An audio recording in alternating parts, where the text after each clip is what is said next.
हाय viewers, Shri गुरु education channel में आप सभी का हार्दिक स्वागत है। मित्रों, आज का टॉपिक है परसेंटेज यानी प्रतिशत। मित्रों, कंपटीशन परीक्षा में लगभग सभी कंपटीशन परीक्षा में इस तरह के प्रश्न आते हैं और हर एक क्वेश्चन के लिए बहुत ही कम समय दिया जाता है। कभी कभी एक मिनट से भी कम समय मिलता है। तो आज हम सिखाएंगे किस प्रकार ट्रिक के साथ कम समय में आसानी से इस तरह के प्रश्न को हल किया जा सकता है।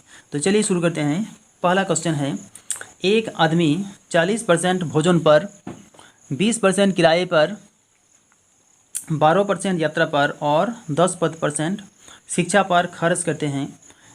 इन सभी खर्च के बाद वह 7,200 रुपये बचाता है।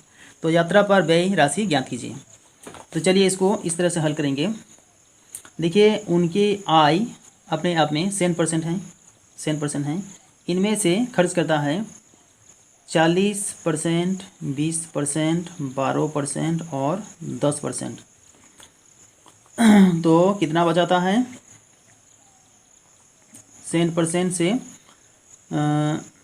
40 और 20, 60, 70, 40, 20, 60, 70, 80, 82% वो खर्च करता है। तो कितना बचता है? इसका खर्च बचता है 18, 82 और 8, 90। 82 और 8, 90 यानी 8% बचता है खर्च का। अपने कुल आय का 8% वो बचाता है, यानी 8% बराबर 7200 रुपये। इसलिए 100% हमें निकालना है। 100% बराबर कितना होगा? 7200/8 गुना 100। 8 9 72, सॉरी 8 4 72, 8 4 32, 8 9 72, 8 9 72,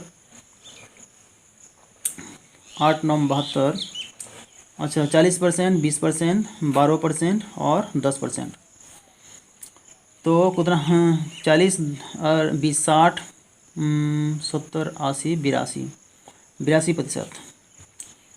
82, 8, 90 और 10, 100। ठीक, 18% होगा। 18%। तो 8 4 72 होगा। 8 4 72 और तो कितना बचा यहाँ? 400 गुना 100 बराबर 40,000 रुपया।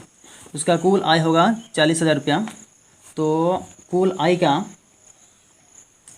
का कितना परसेंट यात्रा पर खर्च करते हैं? 12%। इसको 12% निकाल लीजिए। ऊपर के 2 शून्य, नीचे के 2 शून्य कट गया। तो कितना बचा? 400 गुना 12 यानी 12 4 4800।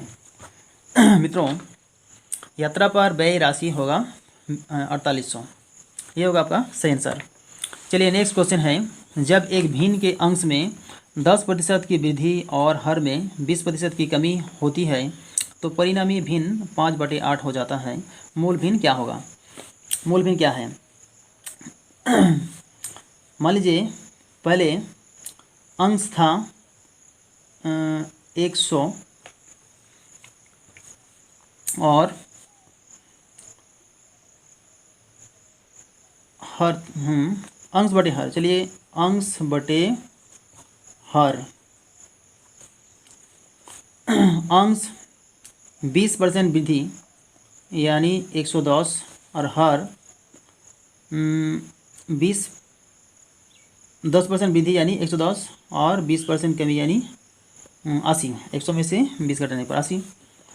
तो इतना परसेंट, इतना परसेंट। तो कितना हो जाता है परिणामी भिन्न?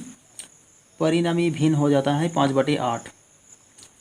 तो भिन्न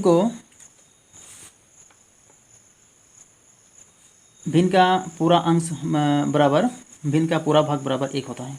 तो चलिए 1 बराबर कितना होगा? 5/8 गुना 80/110। तो चलिए इस 0 0 कट दिए, 8 8 कट गया। तो कितना बचा? 5/8।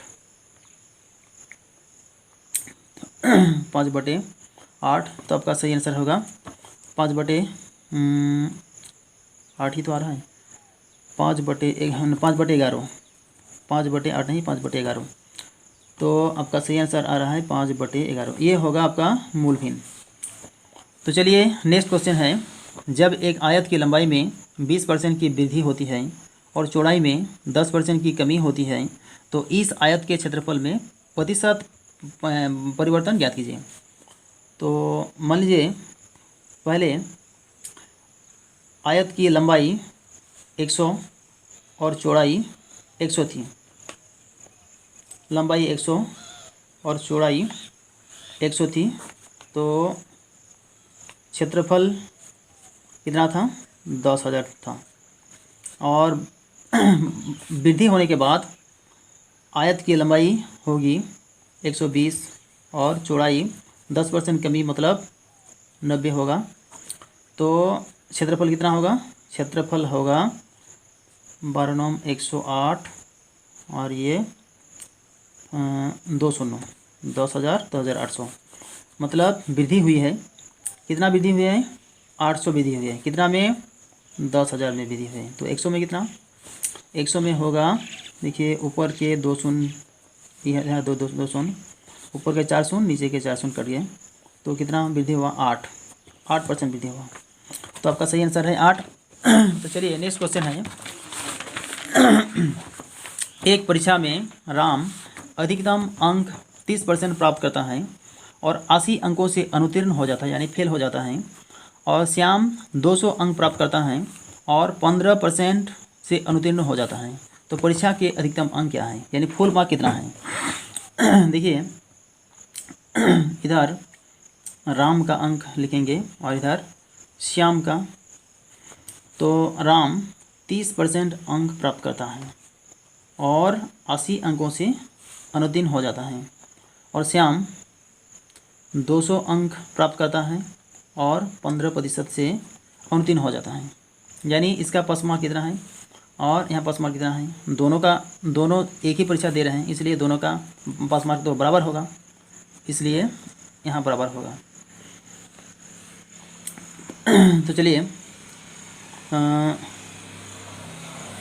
30% से 15% घटाइए और इधर 200 से 80 को घटा दीजिए। इसको इधर लाएँ तो माइनस होगा। तो 15% बराबर 120। तो 100% बराबर कितना होगा? 120/15 गुना 100, 20 8 100, 15 8 120। तो 8 गुना 100 बराबर 800। आपका फुल मार्क यानी अधिकतम अंक होगा 800। तो चलिए नेक्स्ट क्वेश्चन है, यदि एक कस्बे की वर्तमान जनसंख्या 72,600 है और यह प्रतिवर्ष 10% कम होती है, तो 2 वर्ष बाद इसकी जनसंख्या क्या होगी? देखिए वर्तमान में जनसंख्या है 72,600 है। तो प्रथम वर्ष के अंत में जनसंख्या कितनी होगी? 10% कम, यानी 90% होगी। और दूसरे वर्ष के अंत में जनसंख्या कितनी होगी? इनका 90% होगी। तो इसको हल कर लीजिए। ऊपर के 2 शून्य, नीचे 2 शून्य, ऊपर के 2 शून्य, नीचे के 2 शून्य, कितना बचा? 726 और इधर 9 9 81। तो इसको मल्टीप्लाई कर लीजिए, निकल जाएगा 726 81 से 6 एकम 6 2 के 2 7 के 7 7 8 48 4 और 2 16 4 20 हासिल 2 56 और 2 58 6 और 2 10 8 8 8 58,806 होगा। तो जनसंख्या होगा 58,806 होगा 2 साल बाद। तो चलिए नेक्स्ट क्वेश्चन है, चाय की कीमत में 10% कमी होने पर 2700 रुपये में 3 kg अधिक चाय खरीदी जा सकती है। चाय की घटी दर क्या होगी? तो चलिए इसको भी निकालते हैं। देखिए 10% कमी हो जाने पर 3 किलो अधिक चाय मिलती है, इसलिए यहाँ 3 kg होगा। तो 10% बराबर 3 kg। इसका 100% निकालेंगे 100% होगा 3/10 गुना 100। इसको काट 10.100 यानी 30 kg। तो 2700 रुपया में मिलता है 30 kg। इसलिए रेट पर केजी होगा टोटल अमाउंट बाय क्वांटिटी, यानी 90 रुपया प्रति किलो। और पहले कितना मिलता था चीनी 2700 रुपया में 3 किलो कम, यानी 27 kg। इसलिए रेट पर केजी कितना होगा, रेट पर केजी था कितना, टोटल अमाउंट 2700 बाई क्वांटिटी 27, इसका मतलब 100 रुपया था, 100 रुपये पर केजी। तो अभी घटी दर क्या है, 90 रुपया है। तो मित्रों आज का लेसन यही तक। अगर ये वीडियो अच्छा लगा तो वीडियो को लाइक करते हुए अपने दोस्तों के साथ भी शेयर कीजिए ताकि उन्हें भी इस वीडियो का लाभ मिल सके। अगर इस चैनल में नए हैं तो रेड बटन को दबाकर अभी सब्सक्राइब कर लीजिए ताकि जब भी मैं वीडियो अपलोड करूं तो सबसे पहले नोटिफिकेशन आपको मिल जाए। तो thank you so much for watching.